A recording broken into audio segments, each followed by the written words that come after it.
Hello, everyone, and welcome to the seventh installment of Into the Stands. I am Colin, joined here by Robbie and Chris. And before we start off today's show, I did want to mention we actually have a new Instagram account. Out of the three of us, Robbie, is kind of the marketing guy, the technological guy. So he made the new account. Shout out to Robbie for that. Please do go follow it at Into the Stands on Instagram. We're going to be posting some highlights from the show. Asking questions, doing polls on there. So yeah, definitely give it a follow. But this week in sports, there's been a lot of big news. We now have a World Series matchup. It is now going to be the Houston Astros versus the Philadelphia Phillies. Me and Chris's beloved New York Yankees did get bounced, and that's something we're going to start off the show by talking about.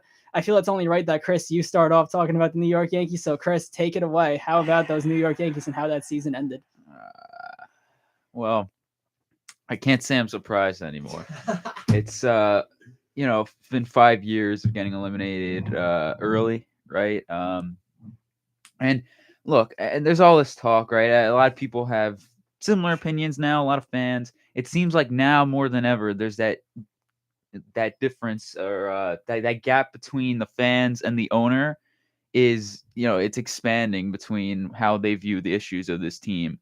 I mean, you have the fans like myself who believe that the Yankees should move on from Aaron Boone as the manager and Brian Cashman as the general manager. I just believe at this point you kind of have to have a change.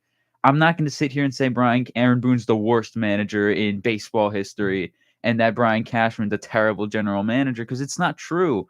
But Aaron Boone, with his clubhouse, what he's created, and it's what he was brought here to do, is to be a manager who's kind of a friend to the players, who's not gonna, scold them or get on them if they do something like if they don't hustle or if they don't play well enough, or there's also no accountability in the clubhouse, and we saw that many times in this series, right after Game 2, which was last Thursday, right after our show.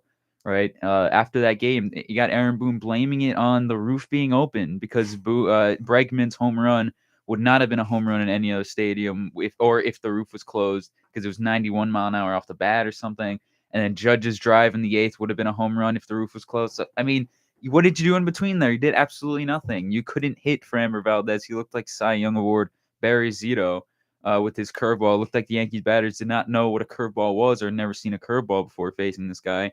You clearly did not deserve to win that. Your guys did not hit well enough. There's also a lack of communication. As we mentioned last time, there's the whole Clay Holmes thing where Clay Holmes said thought he was fine. I mean, Luis Severino thought that Clay Holmes was fine and should have been in the game, but Aaron Boone claims that Clay Holmes was hurt and not available, even though he never told Clay Holmes anything about that. You also saw that in the ALCS, this lack of communication, where Harrison Bader didn't know he was leading off. He was a normal 7, 8, or 9 hitter, and he went up in the lineup, deservedly so. But when you have a guy who's batting 7th, 8th, and 9th, you don't call him over maybe to your office and tell him, look, we need a change. We need some spark. We need a spark. We're moving you to the leadoff spot. No, none of that. None of that from Aaron Boone. I mean, I don't get that. I really don't. And there have been good. And I said this last year in our high school podcast. There are good managers or head coaches in all sports that get fired because their teams don't reach the goal that they were supposed to. It could be an unrealistic goal, kind of like how the Yankees' goal it kind of is, which is to win the World Series every year. Or it could be the simple goal of making the playoffs, whatever it may be. If you don't reach that goal as the manager or as a team, the manager, in a way, should be the fall guy. And I believe that not only should the manager be the fall guy in this case, but there have been reasons why you kind of need a change. Maybe just a change in culture. Maybe if you were to somehow get Terry Francona from Cleveland to be the manager of this team, maybe there would be a change, or maybe there wouldn't, right? Maybe this team would have the same result. But that change in culture, if you're Hal Steinbrenner, which it came out yesterday that he is not going to fire Aaron Boone, he believes Aaron Boone is part of the solution rather than part of the problem, and that he's a very good manager, is the words he used. If you're Hal Steinbrenner, you kind of have to just open your eyes and think maybe a change in manager it could do something, right? And change is not bad. We all know the saying, if it ain't broke, don't fix it. But this is kind of broke, at least from Yankee standards. And I'm not being on look, I had fun watching this team, right? I liked seeing Aaron Judge in his historic season. I liked all the walk-off wins that we had, but the bottom line is you got destroyed in the ALCS. You really got destroyed. Houston did every single thing better than you, and you're spending more money than them. And I get money does not buy everything, right? Money at the bottom line is you need some good developing, and they have a decent development system. I feel like, yeah, you see these prospects coming up, Volpe coming up soon, right? And we're kind of banking on that. But this is not the first time that Brian Cashman's had a group of prospects coming up. Because I mean, you look at it right now, like Aaron Judge is the only one. He's the only star he's really developed. I mean, I guess in history, like Robinson, Cano. I mean, you look at Luis Severino, what he is for the Yankees. You can give him credit for those small little trades that he makes. But this, I mean, like the Harrison Bader trade, right? Getting Nestor Cortez back, getting Anthony Rizzo, right? The signing of Garrett Cole, right? Giancarlo Stanton, right? He's not a bad general manager, but his bad trades do really outweigh the good ones. His bad signings really do outweigh the good ones. And the problem with this team in the playoffs was the hitting. So, I mean, I just think at this point, a change is kind of needed because there hasn't been change at all. We've stuck with Aaron Boone the past 5 years. Hal Steinbrenner brings up that his father constantly fired people, and that was a big problem. But it's also kind of an issue when you keep running the same thing back. And getting back to Brian Cashman and why I feel like the Yankees should move on from him, I think if you just want to look at the past year alone, I still cannot believe that trade with the Minnesota Twins. Me and Colin talked about it before the season when we found out about it. And I guess because there were more important things, right? The whole, getting baseball back. I was happy enough at that point that I just tried to find all the positives I could in that trade. But I was befuddled by that trade. I did not understand the trade at all. It made no sense to me. It seems like you were changing this team minimally, right? Like minor change that was being made to this team when you could have had Carlos Correa, who ended up signing a glorified 1-year deal. You spent money on Josh Donaldson, who's 36 years old, because you said he was better than Gio Urshela, which technically, if you look at the numbers, he was. But Gio Urshela costed, I think his contract is maybe at this point, I don't know if he's in arbitration, maybe like $2 million he's getting paid. I would assume around in the same ballpark, maybe. Whereas Josh Donaldson's getting paid $50 million over 2 years. Next year, well, at $25 million. By the way, for reference, that contract, because this is the trade that he signed with the Twins. Yeah. You were paying this man $23.5 million a year for 2 more years. For next year. Next year, yeah. Yeah, because I believe next year is possibly the last year of that contract. You're going to have to find a way to justify that because trading for him, if he goes, didn't you have him before? Did you ever get him before? Donaldson? Yeah, I feel like you did. No, we never had Donaldson. Oh, no, I was thinking when he was on Toronto. Apologies. Yeah. I mean, it was because he was a beast at Toronto. He destroyed the Yankees. But, yeah, I mean, you said it before, Brian Cashman. The Yankees did, you mentioned it, that something that they needed to do, and they had to find a way to fail at that as well. And that, I feel like, and I think you guys would agree with me, I feel like they needed an overhaul. A desperate overhaul. I mean, Steinbrenner says he's known for sending coaches straight to the guillotine. And the new one is not like that. So I don't understand it. I feel like at the end of the day, they needed their overhaul. But now I feel like you have to ignore the overhaul now. And you could possibly, thinking about this, you could possibly see that overhaul if Judge doesn't re-sign with you before free agency really begins. That's when you could see your overhaul. If you really want that overhaul and you really think you can do it, the first day you could truly see it is when Aaron Judge does not re-sign with the Yankees due to that bad playoffs. I absolutely that bad agree. ALCS. Yeah. Well, before we, talk about that, I also want to talk about really what was one of the key problems in this ALCS and really has been a problem for the Yankees in the postseason as long as I can remember in this era. The hitting is just not there in the postseason. And yes, I do believe that, you do want to get rid of Aaron Boone and Brian Cashman. You want to see that change. I think it's come to a point now where we've seen so many times that it just doesn't work. What did they say? The definition of insanity is trying something over and over again, having the same result. I mean, that's kind of what we're seeing with the Yankees keeping these guys. Yeah.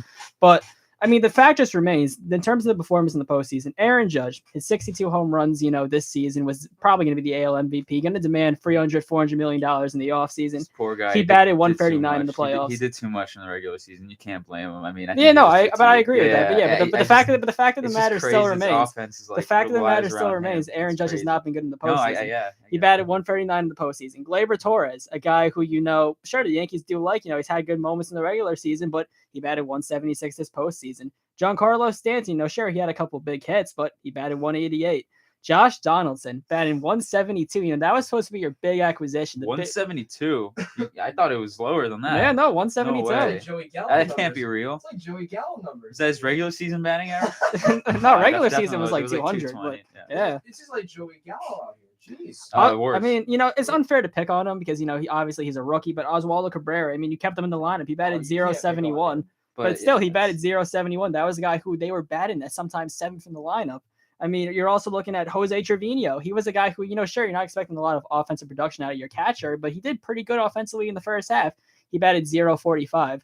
I don't care what team you are. You're not going to win if you have players in your lineup batting this low of averages. You have to have almost perfect pitching. And we even saw it. The Yankees just didn't have it. Garrett Cole ended up giving up 5 runs in game 3. Nestor Cortez had that injury, which he ended up giving 3 runs there. And, finally, Matt Carpenter batting .083, a guy who just couldn't get it going after coming off that foot fracture. But just in general, the problem with this Yankees team is just, for whatever reason, besides Harrison Bader and Anthony Rizzo, and all credit goes to them because Harrison Bader, phenomenal postseason, really went above and beyond what the Yankees expected when they first traded for him. Hit 5 home runs in the playoffs. Anthony Rizzo really kind of doing what you expected. He batted like .276, had a bunch of big hits. But outside of those two, the lineup wasn't there. And, I mean, there's not much you can do when your lineup just doesn't show up. And I wanted to really highlight that. Yeah, and I mean, it's just, obviously it's the guys on the field, right? If you move on from Aaron Boone, as I said, and you get a manager who's maybe more respected, or who would you sign? Manager? Who would you sign? If I had a chance, if people are available, with the list of people that are available, now granted, we don't know much about it because I still feel like there could be some more overhauls, like people being fired soon. But I mean, who would you hire? Right? Who would you want to hire? I would hire anyone who's been a manager in the past. Okay, I like that. No, I anyone. like that because you said it perfectly. You need a manager with experience. The Mets did it. It's gonna be funny to say it like this, but you need to do what the Mets did. Exactly. And sign a manager with a competent resume. Exactly. And I mean, it's just the lack of the amount of excuses in this. The mountain of excuses. I mean, and you can bring up DJ LeMahieu not being in this lineup and Andrew Benintendi. Yeah, I think maybe if they have that contact and maybe a little more speed, which you get from Benintendi at the top of the order, maybe a little more energy, maybe those guys get on base, maybe you have a different result. But I don't think you're winning in the whole series if you have those two guys. And if it seemed like Aaron Boone really tried to hint at that, as if if they had those guys, if guys were healthy, that they'd just be in a way better position. They're still losing. It's like you're trying to pick and choose the good things from a loss. It's like I get that, but it's you got destroyed overall. It wasn't even close. Like if you have those two guys, if you have another bullpen arm, you still didn't manage this team properly. Like I thought the whole Garrett Cole thing, taking him out in the 5th inning or whatever it was, and when 95 pitches with bases loaded, 1 out, sure, he gives up a base hit. Cool, or not cool, but fine, whatever. But you go to Lou Trevino, you're probably as Michael Kay said 3 times, your 4th best reliever. Go to Jonathan Loaizaga as your best reliever, or keep Cole in, the guy you're paying $36 million to a year, the guy who you gave up everything for, or gave up all this money for, right? Let him pitch in that spot. If he gives up a base hit, you probably weren't going to come back. But if he gets out of that, you're still 2-0 game. We saw the Yankees got some runners on base. It just seemed like at that point they were just fatigued. I don't know. There's just all these little factors that come in.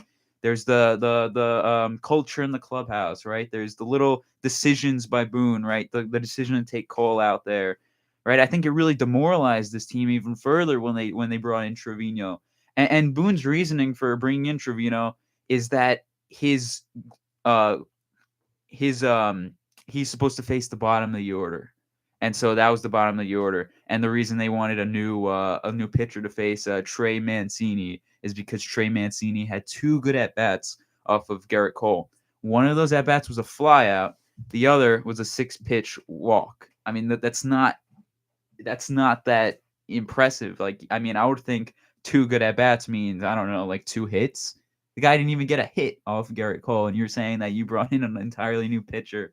You took out your ace in a playoff game that you need to win, a must-win game, because you felt that a guy who didn't have good at bats did good at bats. It's so weird, so odd. His lack of, I mean, look, I'm not, and again, he's not the worst manager of all time. I thought Mickey Callaway was a terrible manager. If you want to mention Luis the other Rojas, one. no better. Mickey Luis Callaway. Rojas, who's What is this? The Mickey Mouse Club? Is that what the New York Mets Yeah. were in the early 2000s, late 2010s? and I'm The not Mickey Mouse saying, Club. and I'm not saying that if you fire Boone, everything's gonna be all right and you're gonna win a World Series. But it's just, I mean, it's like this guy's trying to get fired. It's like you kind of need to, when is the line, right? When is enough going to be enough? When is that line where you say, all right, maybe we need to move on? We Honestly, need a culture I change. think it would take you missing the playoffs at this point. It, no, because it absolutely really- would. It absolutely would. really- I agree with It, that. no, because- that's a fact. Because almost. it It's a really fact. just seems like how Steinbrenner is just complacent where they are. It seems like as long as the Yankees are competitive, people are talking about them. People are still going to Yankee Stadium, buying his chicken buckets, Exactly. watching. Which actually, I want to point this out real quick. Random side fact. Me and Chris were actually looking at this yesterday. We did the math. Assuming that 25% of people at Yankee Stadium end up buying a chicken bucket, Hal Steinbrenner makes $16 million off chicken buckets a season. So let me. And that's not even enough to pay Josh Donaldson. That is as much as half of as he's paying some of his players. Yeah. Shout out to I don't know who was getting paid $16 million a year. Probably like Aaron Hicks. Aaron he's Hick- getting paid less. No. no. I feel like it would be more. Shout out to the almost Aaron Hicks contract for being that bad for $16 million though. Yeah. And if you want to go back to Brian Cashman, I could actually connect it to that.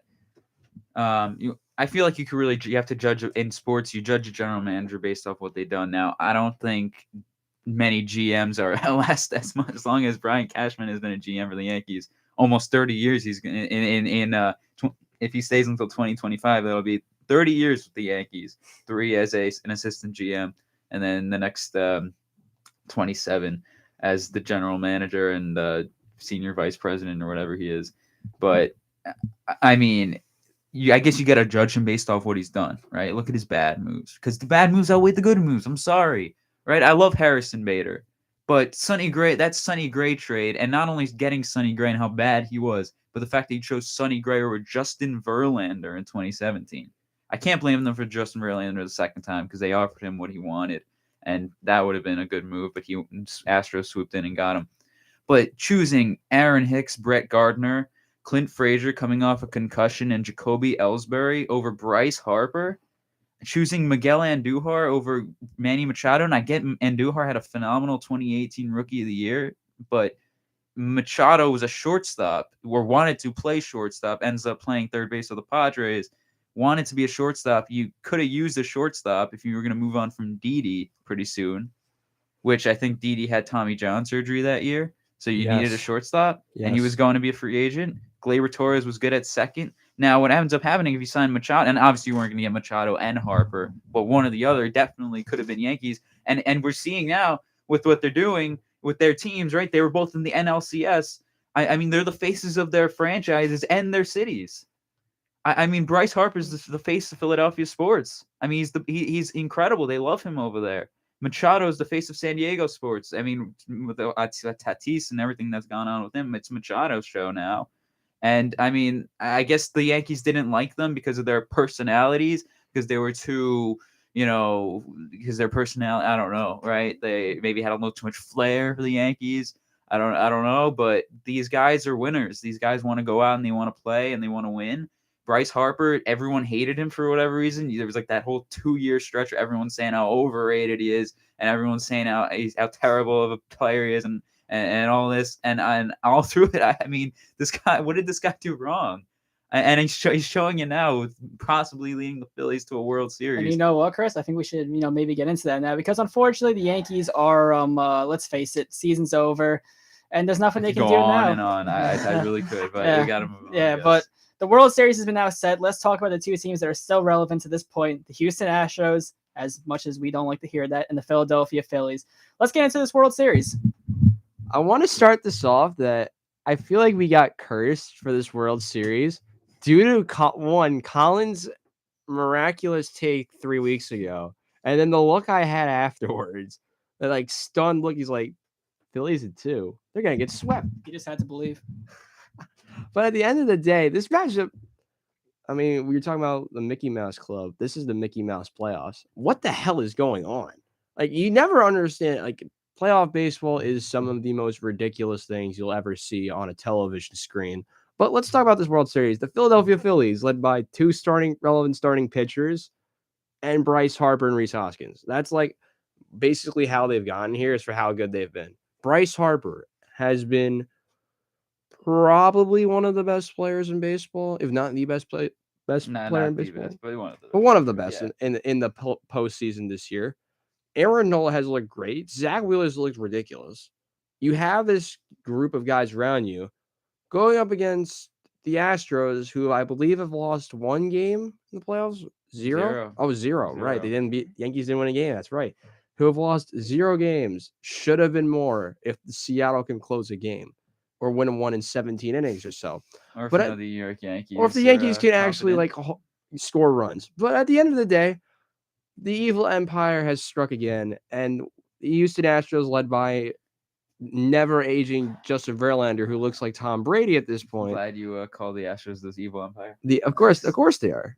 A lot of people believe that. A lot of people firmly believe that. They know how to develop a team, so I guess they're the. Yeah. The Yankees could the Yankees are content.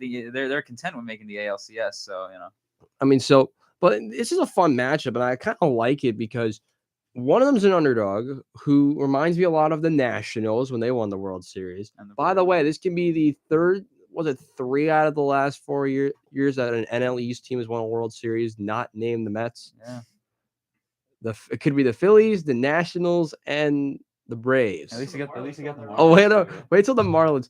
Fun. This would be fun. Wait till the Marlins sign Judge. If they have money, wait till the Marlins sign Judge and they win 100 games next year. If you get outbid by the Marlins, I mean, that would be the greatest thing of all time. We'll get into that in the coming weeks. The whole Judge sweepstakes. Oh, that yeah. looks like it's gonna be insane. Free agency previews coming soon. Yeah. Free agency preview coming soon. But my pick for the World Series, I am going with the underdog for this one, to go with tradition. I like underdogs. I hate the Phillies. This is a perfect pick. I also hate the Astros. This is a phenomenal pick. Phillies win this in 7. Prediction right here: come back from down 3-1. I feel like Nola having the less experience than Wheeler in the playoffs. I feel like I could get to him, especially if he pitches on the road. I don't really feel like he'd be the best road starter in a playoff game. I feel like he'd start him 1-5, so you can get someone else maybe in 1-4, get Wheeler in 2-5 or something along those lines. I feel like I think you have to go Nolan or Wheeler. Nolan and Wheeler, you can rely on Nolan and Wheeler, but you have to have. I feel like at one point they're gonna get down big and they're gonna come back behind. I think Nolan's getting the ball game 1. Yeah, he is. So I feel like it's Nola, Wheeler, whoever the heck you want to put in the 3. Nola, Wheeler again, and you could possibly see Nola if they use him less in Game 4. You could possibly see him in Game 7. My pick: Phillies in 7. The NL East does it again, and it's not the New York Mets. Colin, what is your pick, my friend?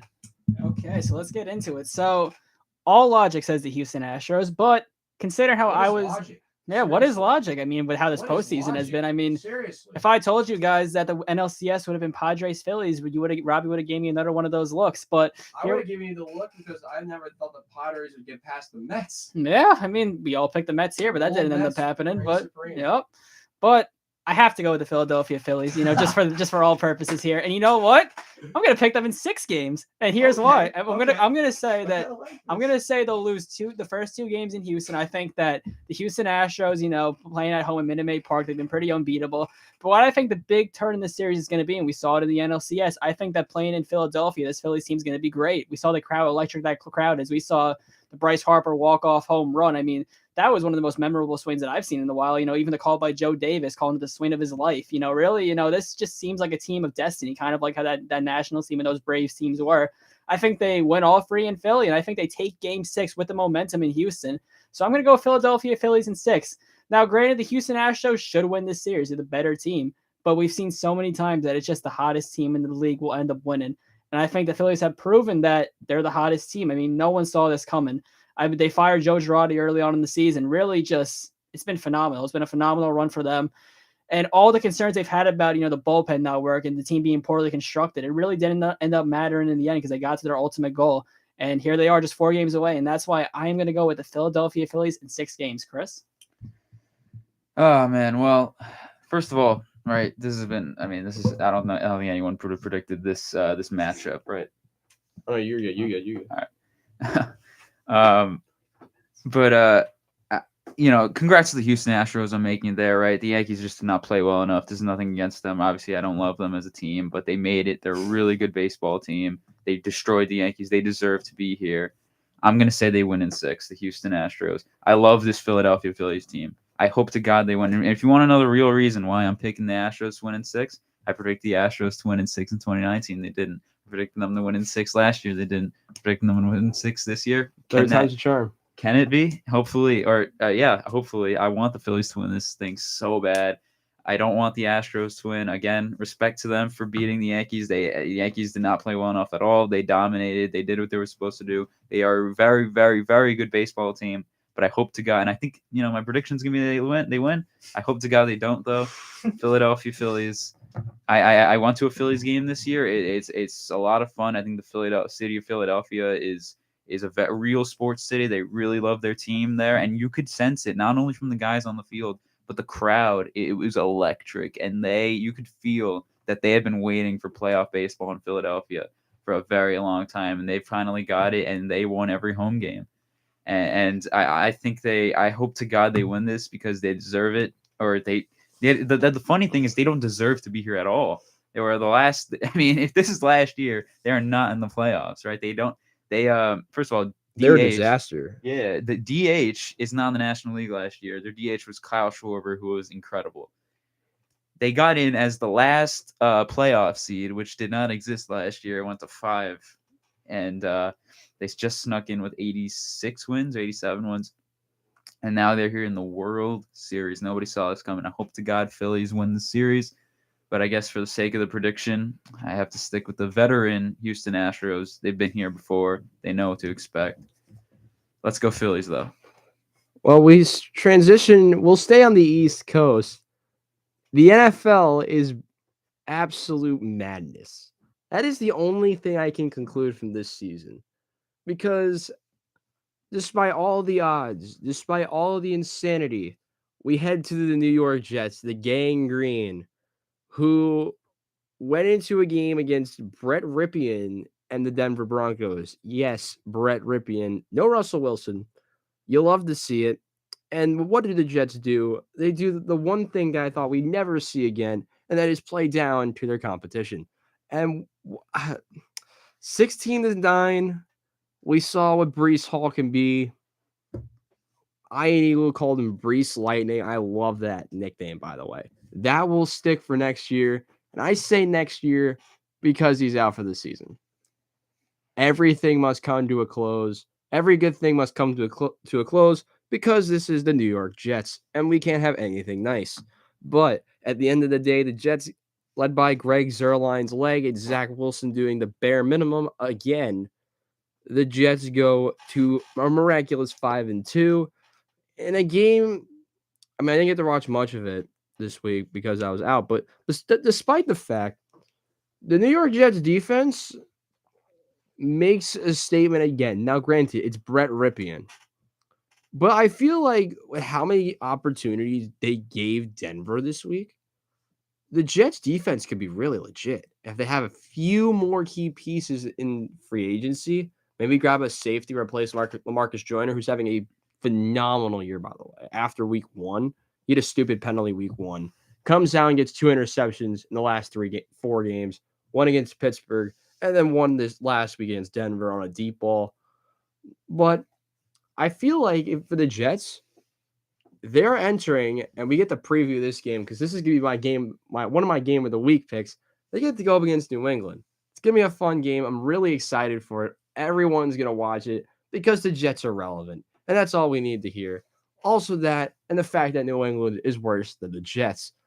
But Colin, the New York Giants, man, 6-1, coming back against Jacksonville. Talk to us about it. Well, I think everyone can see the jersey I'm wearing here today. It's a pretty good day to be a Giants fan, as it has been for most of this season. The New York Giants did it again. They were down in the fourth quarter, but as it seems that's right where they want to have their opponents, come scoring 10 unanswered points in the fourth quarter, winning 23-17. Now, the Giants were actually viewed as the underdogs in this game leading in, and I don't know why. I mean, you're a 5-1 football team, but they were the underdogs, and once again, they proved the doubters wrong. Now standing for sole possession of the second best record in the NFL, but that is still not good enough for first place in their own division. Thank you, Philadelphia Eagles.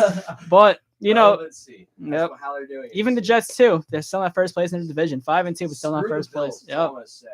Really tough. Buffalo's not really even a New York City if you think about it. No one really considers. Hold on, let me get the mic on. Mm-hmm. No one really considers Buffalo like an actual New York team. Can we get that made true real quick? It's Canada's team. It's Canada's team. They're the new Toronto Blue Jays. Make that statement now. Back to the Giants. Of course. Now let's talk a little bit about this Giants game. So, it was kind of an ugly game at the beginning. You were losing at a point there, at least losing for most of the game. But Daniel Jones actually earned an NFC Offensive Player of the Week for the third time in his career, having 200 passing yards and a passing touchdown, 100 rushing yards and a rushing touchdown. And actually, Daniel Jones and Saquon Barkley are the first pair of Giants teammates to rush for over 100 yards in about 13 years, back when they had Brandon Jacobs and Ahmad Bradshaw. So, Daniel Jones at running back is doing pretty much just as good as he has at quarterback. Another stat I want to point out here is Daniel Jones has more rushing yards this season than some prominent running backs, including Najee Harris, James Robinson, who the Jets just traded for. I forgot to mention that. Yeah. We get to talk about the trade stuff, by the way. That's coming up after the trade. Yep. But, the New York Giants are 6-1. I mean, who can believe it?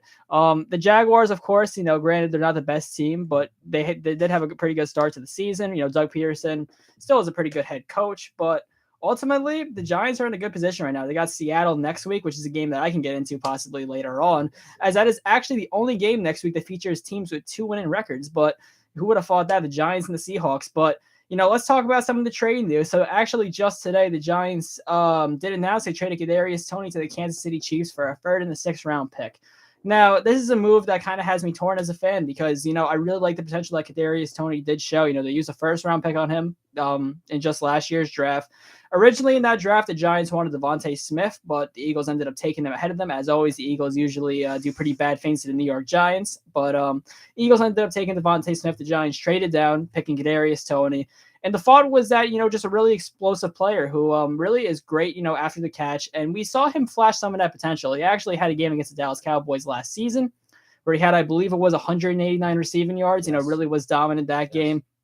But outside of that, this guy always got hurt. There's at least 20 different injuries that I can think of in different positions. I mean, Kadarius Toney has gotten hurt so much, he could have been the operation board guy. I mean, so many different injuries, but ultimately, he's now being traded. And he ended up tweeting after this trade that he is actually not hurt right now, which brings a whole new dilemma into this. Was Kadarius Toney faking an injury? Because Brian Daboll really was not playing him in the opener against Tennessee. He was not just automatically giving Toney the snaps because he was, a 1st round draft pick. You saw Richie James and David Sills get more snaps than him.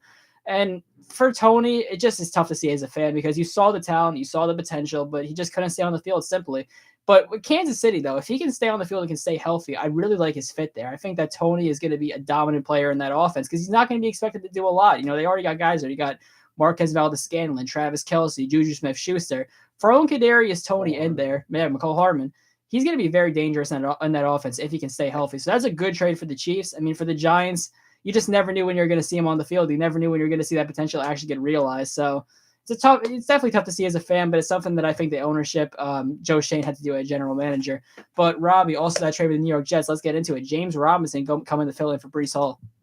I want to mention this before I get into James Robinson. How the hell did you get a 3rd round pick for Kadarius Toney for not touching the field? This is like Sam when we traded we got a 2nd round pick for Sam Darnold. For those who don't remember that pick turned into Breece Hall. Understand that. Along with the trade from the Giants. We traded up into the Giants. We got Breece Hall. He's amazing. Cannot wait to see you next year, big dog. But let's hear it, Colin. Well, I watched a lot of Kadarius Toney, obviously, for the past couple seasons, and really just just the way he moves around, really, I think that he's very talented in that aspect. I mean, I've seen him, weave in and out of tackles like many other players, but it's just the potential is really there. I mean, just by watching him make just even a simple catch, you can see the potential being there. And Kansas City's in a situation where, they don't really have to. I mean, how valuable is a third round pick and a beat for them is they're contending for a title. And that's actually a very common theme for the San Francisco 49ers, which is another trade we need to get into, because that actually happened a couple hours after we left last week. Christian McCaffrey ended up getting traded to the 49ers, but first back to James Robinson. We start with one running back that's actually a New York relevant team. We get New York Jets trading for James Robinson pretty much immediately after the news of the Jets losing Breece Hall for the season with the torn ACL. It's a mixed reaction, and here's why. James Robinson is a restricted free agent at the end of the year, so they're going to sign him to a 1 year, probably a 1 year tender, depending on what his value is based on the stats that he has. You have Michael Carter and Breece Hall returning. I don't see how Breece Hall and James Robinson. I feel like James Robinson in the long term, say if he stays with the Jets for the restricted free agent term, I don't see how he fits. Because, I mean, better way to put it, I don't know how Michael Carter fits. Because you have to know, they have to address this in the offseason. Who do they want? Do they want Michael Carter or James Robinson? I want James Robinson if he fits under the cap. Because you have a cap situation now where you're going to have $17 million in cap space to do whatever the heck you want. There's still no holes on the roster. You have a lot of options. But I feel like this could turn into a situation kind of like what the Rams have with Cam Akers, Darrell Henderson, and Sony Michel, where you have 3 good running backs. What do you do with them? It's a situation like that. But the value the Jets got him for is absolutely ridiculous. I feel like that he's going to fit very well in our offense. 5'9", great scheme fit. I love him. He can actually catch out of the backfield, which has been a weakness for the Jets other than Breece Hall. I love him. It's an interesting trade. I mean, a 6th round pick is basically the equivalent of my left sock getting drafted. But we continue with the consistency at running back, or the inconsistency with this person's injuries, of Christian McCaffrey. Panthers don't know what they're doing. Fire him out rule a couple weeks ago. Now they have traded their best player. He has been sent to the equivalent of hell, known as the 49ers, who also don't know what they're doing. He has been traded for a couple day 2 picks and I believe 1 day 3 pick as well. Interesting. I still don't know what the Niners are trying to do, because I'll get this clear to everyone here. They are going to do nothing with Jimmy G at quarterback. He has done the equivalent of nothing. He is Zach Wilson, but can't run, because his stats don't pop off to you. Okay. You need Trey Lance back. Now you really see why the Niners drafted this man. I was stunned they drafted him over Mac Jones when the draft came around. Now you really see why. Jimmy G is that big of a liability. It's starting to become that liability. So I feel like you have Deebo Samuel, incredible. You have now McCaffrey, even better. And I believe, didn't they lose last week? Yeah. Yep, they lost. They lost to the Chiefs. Their offense looked good in the first quarter, and that's about it. But you look at the Niners now, they go into an interesting stretch now.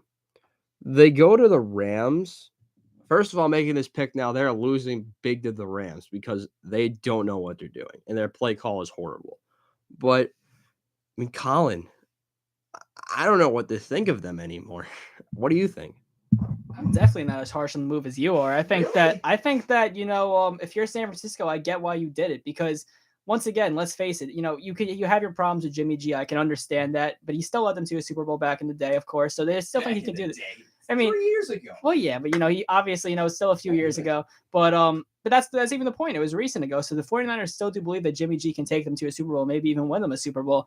But, overall, you look at this roster, it's a very good team, even on offense and defense. Now you're probably looking at possibly the best running back, wide receiver, tight end combo in the league with George Kittle, Christian McCaffrey, and Deebo Samuel. And the defense, too. A lot of playmakers on that defense, a great roster. But I think what the 49ers are doing is similar to what the Rams did last year. I think you're going big in on a superstar and you want to just push all your chips to the table now because the Rams, sure, they're not having a good season, but are they going to really regret the fact that they have that big Lombardi trophy there in the trophy case now that they went all in? I mean, is it sustainable? Sure, it might not be. You're not going to get these players. They gave up a lot of their draft class next year, but is it really going to matter if you can ultimately win that Super Bowl? But just the big problem is going to be, can Jimmy G get them there? And, they're right now they're at 3-4. I've yet to see them kind of turn the corner. But I do like the 49ers making that move because I think it showed a kind of a bigger sense of urgency because they were that 500 record. No one's going to fault them for losing to the Chiefs. Christian McCaffrey still has to learn that offense. But, the NFC West is still wide open because we don't really know what to make of Seattle. We don't know if they are for real or they pretenders. Geno Smith, I love what he's doing. Pete Carroll's really did a phenomenal job coaching this team as well. There's a lot of young players on there. I think that Seattle could be a team of the future. But, the Rams obviously having it down year. The Cardinals have been kind of a mess. So I think the 49ers are kind of seeing that this is an opportunity for them to rise. And I think that the 49ers got better with that move. And we just have to wait to see what happens in the NFC because really the NFC is wide open. The Green Bay Packers and the Tampa Bay Buccaneers, man, those are two teams which have been fought to be at the top of this conference, but have been playing pretty bad recently. Tom Brady and Aaron Rodgers just have not been there recently. What do we think about them? What is Tampa doing? I'll start with that. They basically got given a win. You're going away. Granted, it's on the road, but I watched a little bit of this game because it was the equivalent of not many people being there. The Panthers won. Yes, the Panthers are now tied for third, and the Atlanta Falcons are tied for first. They lost this week. So they're tied for first. What is this? This is. I remember when the NFCs like 2 years ago was like a disaster. Mm-hmm. Welcome to Tank Division, ladies and gentlemen. This is what we're calling this division for the rest of the year, and the reason is, what the hell was that? Wait. Okay, DJ Moore is really good. Tom Brady lost to a guy who only played 9 games in an expansion league because the league folded. Yes, this is correct. PJ Walker looked better than half the league this week. Is that crazy to say? Like 16-22, 177, 2 touchdowns doesn't pop off to you. But if that's good enough to be Tampa, I remember last year the Jets played the Bucks and Zach Wilson threw over 300 yards and lost. So you're really seeing a weakness right now with the Bucks, who are 3-4, don't know what they're doing. Mike Evans barely gets under 100 yards and dropped a 50-yard touchdown, which was hilarious. But what are they doing? Here's what I think they should do more. They go into our Thursday night pick, which we get to do at the end of the show, by the way. I'll do a quick preview on this. A team with no run defense because everyone's getting injured. Run the ball. That's what I think they need to do more of. 6 carries for 24 yards. Really? The Panthers' run D is not that good. Once you get out of the D line, it's not good. Their edges, granted, Brian Burns is really good. Derek Brown is very good at D tackle. He's very underrated. Their corners can't tackle a running back. We've seen this all year. And when they've tried, they've been injured. Because they've got J.C. Horn, and I believe C.J. Henderson, both guys who are not known to be good at tackling, especially when they came out of college. So I feel like if the Bucs ran the ball more, they should have won that game. But, the game I want to highlight from this week, and it's an interesting game, Geno Smith, legend. The legend of Geno Smith. He goes out, puts up 37 against the Chargers, who were supposed to be good this year. 4-3, and they're now stuck in, what are they in, second? Oh, they're in second because everyone's destroying themselves in the bottom of this division. Seahawks are in first. No, I'm talking about the Chargers. Chargers are in second behind the Chiefs, who know what they're doing. Chargers, they're actually, I said this last week, and I thought it was bold. Now this claim is really becoming true. No one in the AFC West other than Andy Reid knows how to play call. This is very true now because Nathaniel Hackett doesn't know what he's doing in Denver. Granted, he actually did call a decent game with Brett Rypien, which I don't know how that's possible. The Chargers and Brandon Staley do not know how to play call or strategize either. And Josh McDaniels, I don't even want to go into him because that's even worse. How did you almost lose to the Texans? Well, that's a game you don't even need to talk about that game. But Marquise Goodwin had a great game. 4 for 67 and 2 touchdowns. Those are his first. That's his first 2-touchdown game in 4 years. That's crazy. I mean, the Chargers are so one-dimensional. He's Herbert to Eckler, or Eckler running up the middle. That's all they do. I mean, Geno Smith is probably, I love saying this claim because it's hilarious, the most underrated quarterback in the league, Geno Smith. That is my claim this year. Colin, do you got a game you want to highlight from last week before we get into next week's picks? I mean, in terms of last week, I don't know if I per se have any specifically. I mean, we saw on Sunday Night Football, we saw a pretty ugly game between the Dolphins and the Steelers, which Kenny Pickett still did not look great, but ultimately the Dolphins still ended up winning. You know, they're actually still undefeated without Tua. But let's get into next week, though. Chris, we haven't heard from you in a little bit. What is your game for next week that you're looking at? Oh, for next week, well, you know what? I'll go with Giants again. And it's not just because they're Giants. They're playing the Seahawks. And we just talked about Geno Smith and the Seahawks. And, Seahawks at 4-3. This game's going to be in Seattle at 4:25. Giants are red hot somehow. Seahawks sneaking in there, right? Still keeping themselves in there in the mix of things keeping themselves in the thick of things. It's going to be a good game. Let's go Giants, and that's my game of the week. My game of the week, I just got 2 of them, changing it up a bit. I am going with the game at 1 o'clock in East Rutherford, New Jersey. I am going with the New York Jets and the New England Patriots. It's going to be a really fun game to watch. Mac Jones, Zach Wilson, same draft class. No, chaos is going to be incredible. Jets win this game. That's my prediction for the week. Jets win 24-21. The defense comes alive in the second half. Jets go down early, come back from behind. That's been their best second half team in the league by a country mile. Jets go win that game.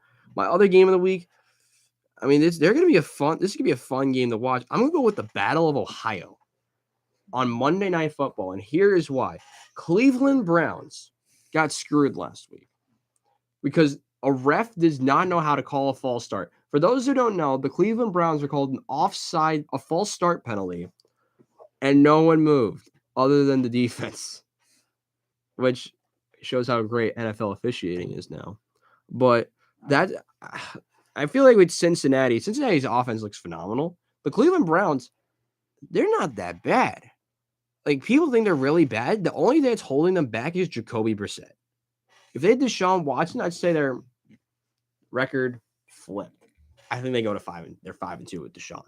So, but you really can't talk about Deshaun because of all the news that he's in. So that's another game of the week. Underrated pick on ESPN Monday Night Football. Colin, you got a game to watch this week. I'll give you 2 as well. My first one, I'll go for the 1 o'clock time slot, Cardinals versus Vikings. Now, the Cardinals had a Thursday night game against the Saints where we actually saw more points in that game than it seems like any of the other Thursday night football games. But the Arizona Cardinals ended up being the Saints, which wasn't, Andy Dolan was starting at quarterback. He had a pretty rough game. But the Cardinals are looking to bounce back here. They're at a 3-4 record. There's still a lot of questions about Kyler Murray and Cliff Kingsbury. Kyler Murray was actually yelling at Cliff Kingsbury on the sideline during that game. But maybe they can turn it around. There's still obviously a lot of talent there. DeAndre Hopkins and Robbie Anderson coming into the fold. But this is the Minnesota Vikings and Kirk Cousins at 1 o'clock on a Sunday. So you know what that means. Kirk Cousins is going to have a dominant game. And I think the Vikings will win this game at home. I think they'll improve to 6-1 and really kind of show that they're the top team in the NFC North. The other big game, which Robbie was mentioning before, the 49ers and the Rams, the battle for the NFC West. I mean, the Rams are coming off a bye here. They've had kind of a rough start to the season. Both of these 2 teams, the 2 teams that played in the NFC Championship game last year, both having a rough go for it. But I'm going to go with the 49ers, unlike you, because I think that kind of with the system, Christian McCaffrey getting more into the fold, I think that the 49ers, they lost last week to Kansas City, but I think they learned a lot from that game playing against a top offense. I think that the 49ers win that game against the Rams. But before we get into our Thursday Night Football picks, Robbie, there's a new segment we have here. We're answering questions. Let's get into that. Yeah, we're changing things up a little bit. So in honor of the new Instagram, shout out to the new Instagram, by the way. Follow it. Link. The Instagram name is in the description, of course. We asked the people who followed the new Instagram, which was launched the day before we filmed this, some questions. Ask us like a couple of questions, and we'd answer them live for you today. So we got 2 questions today. We're going to start off with one of them. Shout out to PJ, my cousin. Shout out for the first question. The New York Jets offensive line is a disaster. Do they go out and fix the line at the deadline? Here is my answer to that. The only way you do this is if you're on a long-term contract for no money at all. And here is why. You're going to have to make a choice in the offseason. Becton or Fant, you have to make a choice. And if you trade for someone else to get into that fold, which could work, I cannot deny this. This could work. And it would be a lot of fun to watch because our offensive line would be good.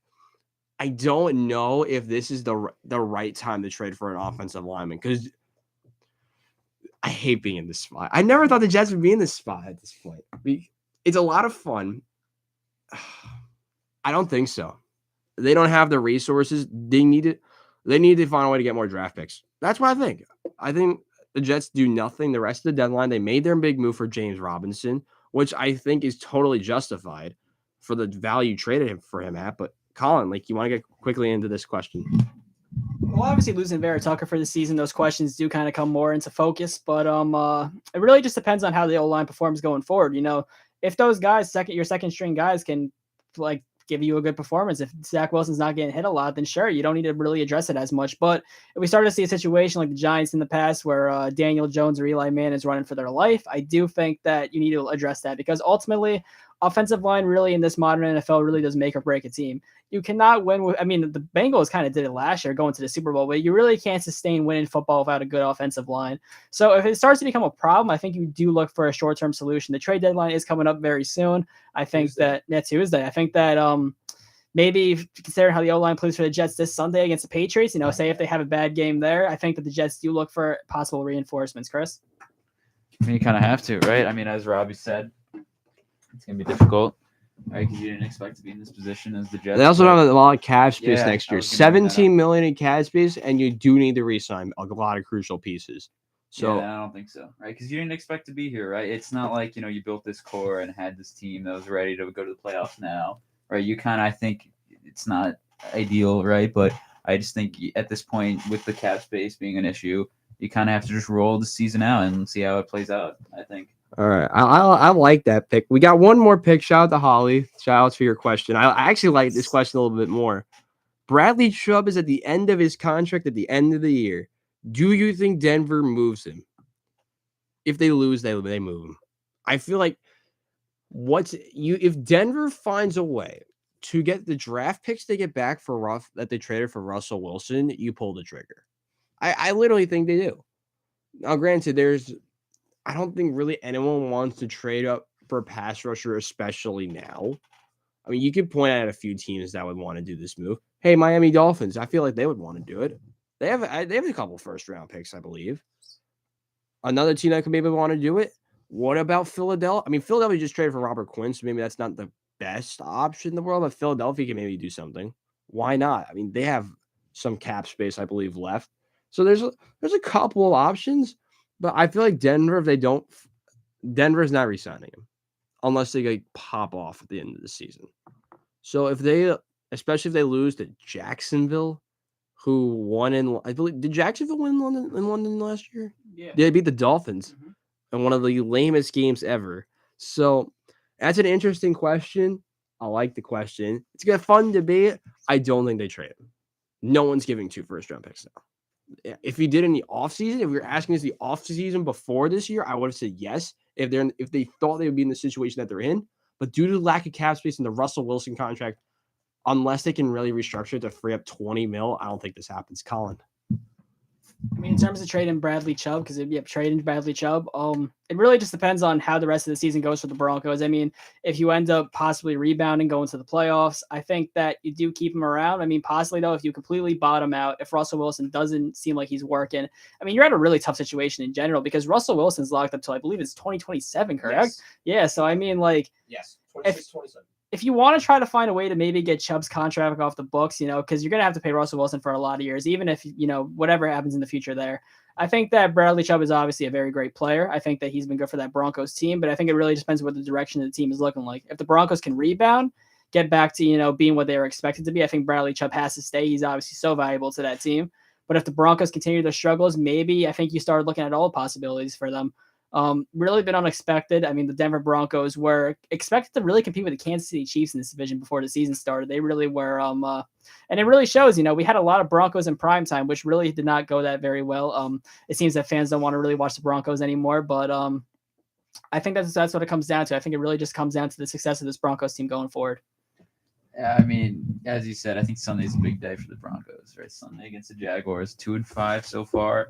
Obviously, as you said, and Their season's on the line. It's been pretty well known that they're very underwhelming, very, very underwhelming.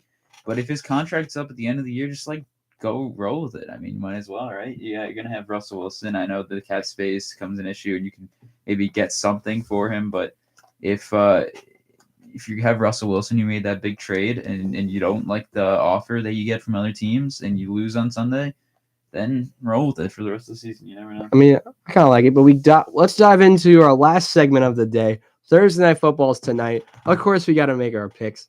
Baltimore Ravens, Tampa Bay Buccaneers. Before we start, I'll say on Instagram. Shout out my Instagram, by the way. 29 out of the 33 that voted on the poll today, 88%, voted for Baltimore. I agree with the poll. This didn't happen the last 2 weeks.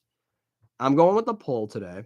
I'm going with Baltimore, the team that actually won last week. No, not because they won last week, but they've actually looked decent. Granted, they look terrible with second half double-digit leads. They're one of the worst in the league with them.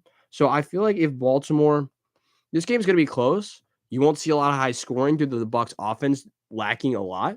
My score prediction is going to be 24-17. I'm going with the Ravens. Lamar Jackson does not blow the lead this week. He actually looks kind of decent. The guy on the contract here is actually going to look decent this week. Baltimore Ravens get a much-needed win over the Bucs. Colin, who do you got? I think the Ravens are the obvious choice too, but I will say I won't be surprised if the Tampa Bay Buccaneers win just because of the fact that we've just seen so many times where people have written Tom Brady off and he's come back and overcome all odds. I mean, it's come to a point now where this really does look tough for him. I mean, he's off to his worst start since 2002.